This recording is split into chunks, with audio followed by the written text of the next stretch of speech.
Headline से आप जान चुके हैं। आम खबर से आपको आगाह करेंगे। आर्मी चीफ का ग्रीन पाकिस्तान इनिशिएटिव कॉन्फ्रेंस से खिताब। हम सब मिलकर टीम पाकिस्तान है, इंशाल्लाह अवाम के ताउन और सपोर्ट से पाकिस्तान की तरक्की के सफर में रखना डालने और तवज्जो हटाने वालों की तमाम कोशिशें नाकाम होंगी।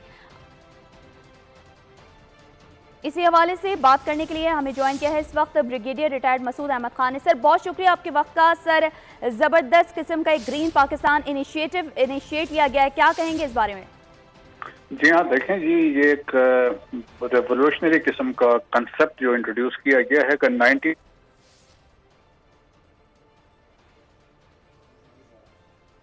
एक रेवोल्यूशन कंसेप्ट लेके आए थे जिसमें उन्होंने नई स्ट्रीट को इंट्रोड्यूस करवाया था, कैनाल्स और डैम्स बने थे। उसके बाद पहली दफा ऐसा है, ये प्रेजेंट आर्मी चीफ का ये कंसेप्ट है ग्रीन पाकिस्तान का, जो उस वक्त की गवर्नमेंट ने एंडोर्स भी किया था, जिसमें चीफ की कोशिश यही है कि जो पाकिस्तान के तुल अर्ज में जो बैरन जमीनें हैं, वेस्ट लैंड पड़ी है जो गवर्नमेंट ऑफ पाकिस्तान की है, उनको रिक्लेम करना या उनको दोबारा काश पे लाना है।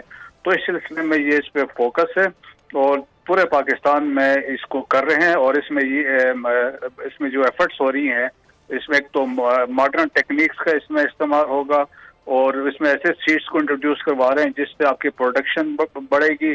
और इसके अलावा लेटेस्ट जो टेक्नोलॉजीज हैं वो इस्तेमाल होंगी और एफिशिएंट जो है इरिगेशन सिस्टम है, जो पिवट सिस्टम है, वो इस पर इंट्रोड्यूस कर रहे हैं। तो ऑलरेडी इस सिलसिले में पंजाब फोकस किया गया था और पंजाब में चोलिस्तान का एरिया है जहाँ पे तकरीबन 7 लाख एकड़ जमीन है, उसको काबिल काश बनाया जा रहा है और अभी तक 1 लाख एकड़ के करीब की जमीन तैयार भी की जा चुकी है और तकरीबन 40 से 50 एकड़ से फसल भी हासिल की जा चुकी है। तो ये उस SIFC के अंडर ये एक सेक्शन है, आप समझ लें, ग्रीन पाकिस्तान है। इसके अलावा इसमें माइनिंग भी है, लाइफ स्टॉक का भी इसमें फोकस किया जा रहा है, टूरिज्म भी है और इंफॉर्मेशन टेक्नोलॉजी भी है।